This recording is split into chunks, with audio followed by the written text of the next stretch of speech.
Welcome to Legal Beagle.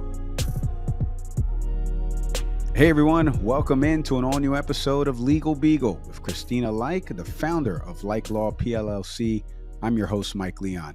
Kristina here, she's been focused on criminal defense and family law in the state of Michigan, helping clients protect their freedom, their families, and their future. And in today's episode, we're going to be diving into a question that may surprise a lot of you listening and watching this.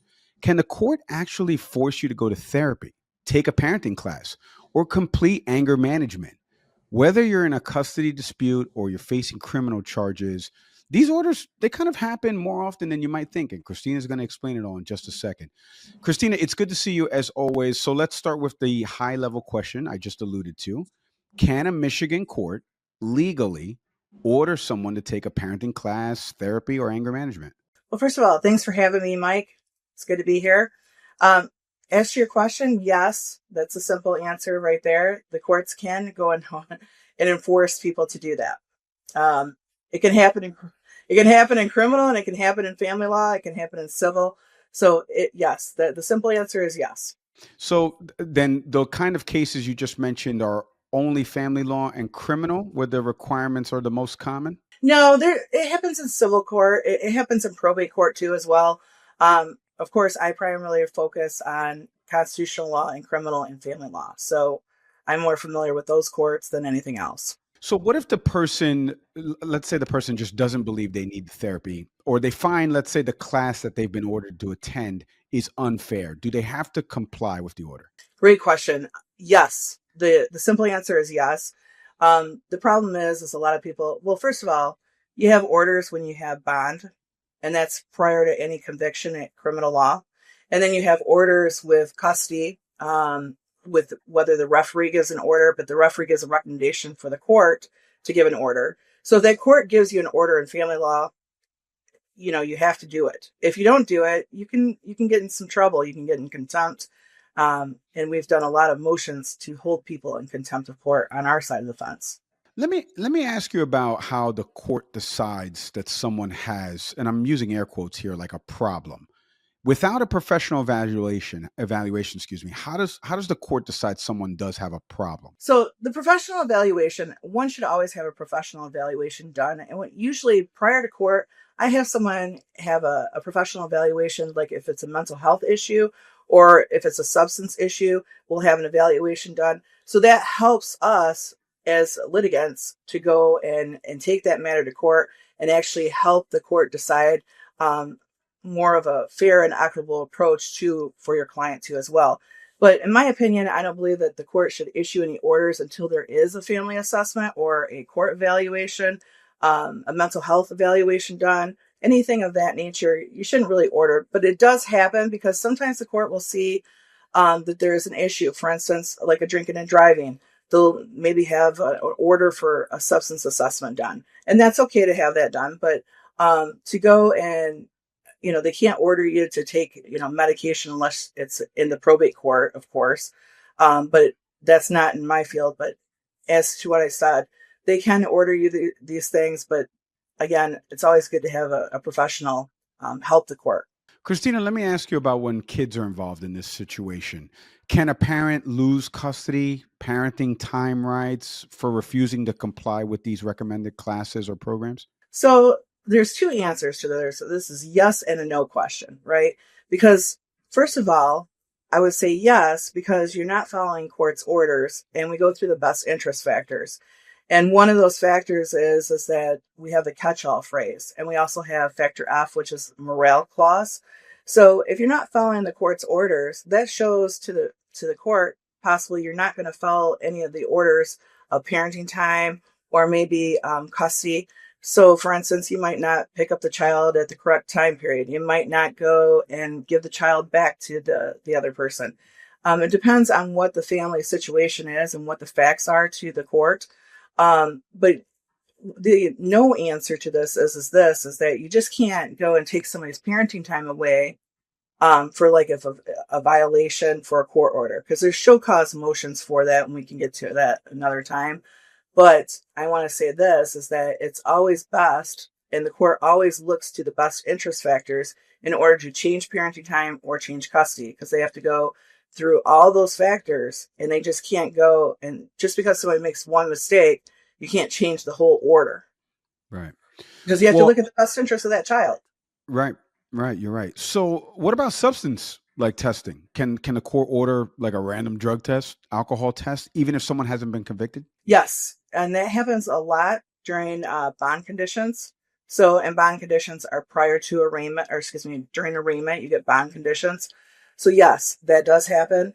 You can also get testing done during family law matters too, as well, because there's less of a burden. It's not beyond a reasonable doubt like it is in criminal law.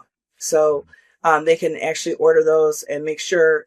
In fact, sometimes I place those in my own orders to make sure that the other parent isn't drinking during parenting time.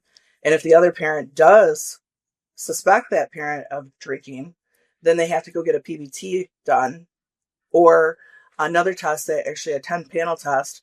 And if they show that they were not drinking, then they can get make up parenting time. But if they're not drinking, then if they are found that they're drinking, then what we can do is do a motion to hold them in contempt, and also do an ex parte motion to take their parenting time away, to have suspended parenting time. So you still get supervised parenting time. Let me ask you, because we talked about the consequences, but are there ways to challenge some of these requirements or even maybe propose like an alternative? Yes, there is. We do that a lot of times as attorneys. It depends on, each person needs to be treated for what, like for instance, in criminal, we look at Coles factors and how do we rehabilitate that individual? What are the needs of that person? How are we going to make him or her a more productive member of society, right?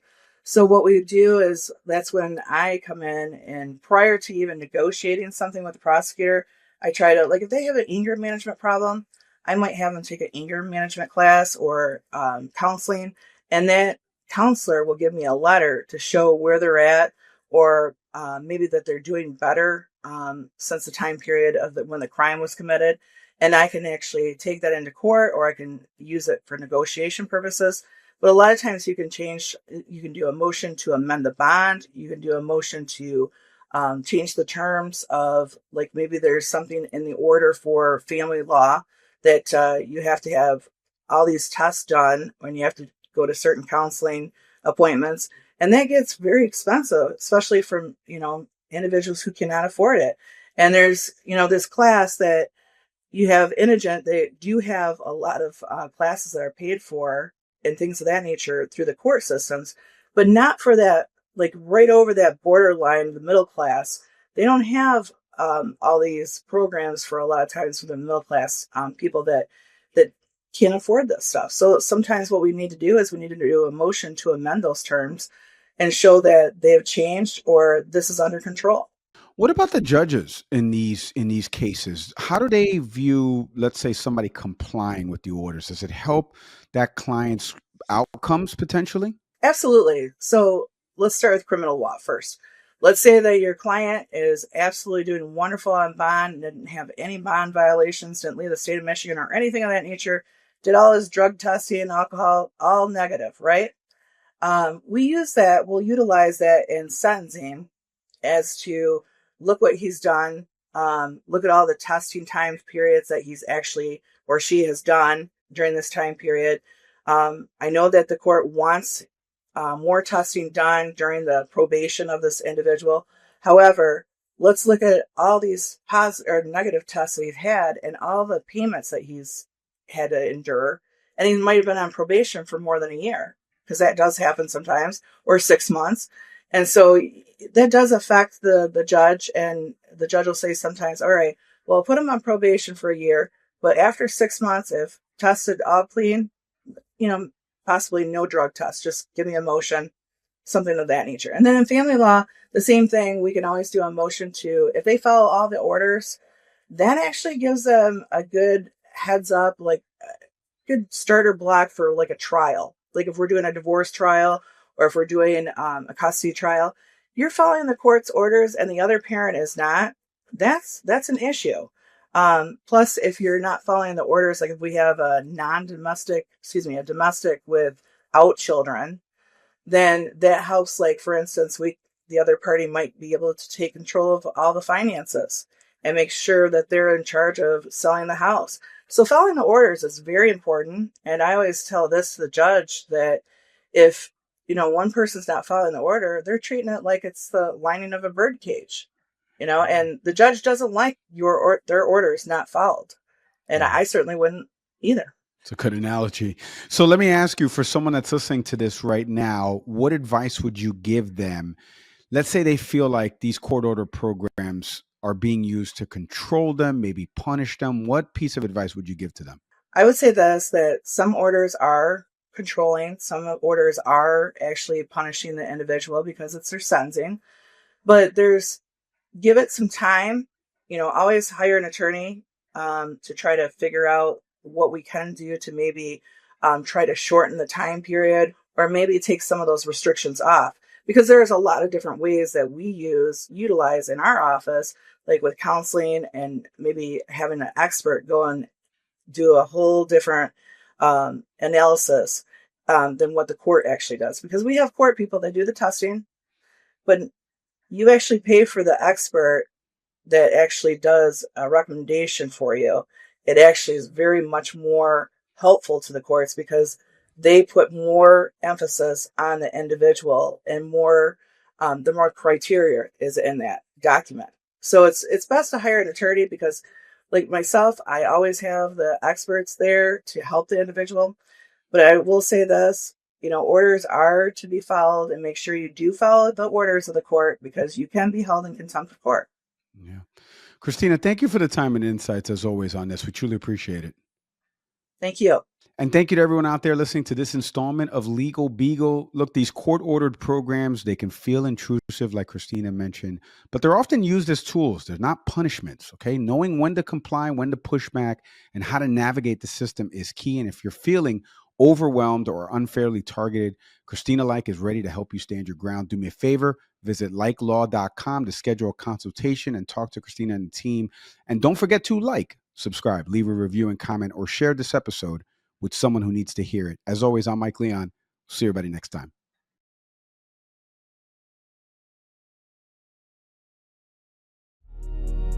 Thanks for watching. Be sure to hit that like and subscribe button and leave us a review in the comments.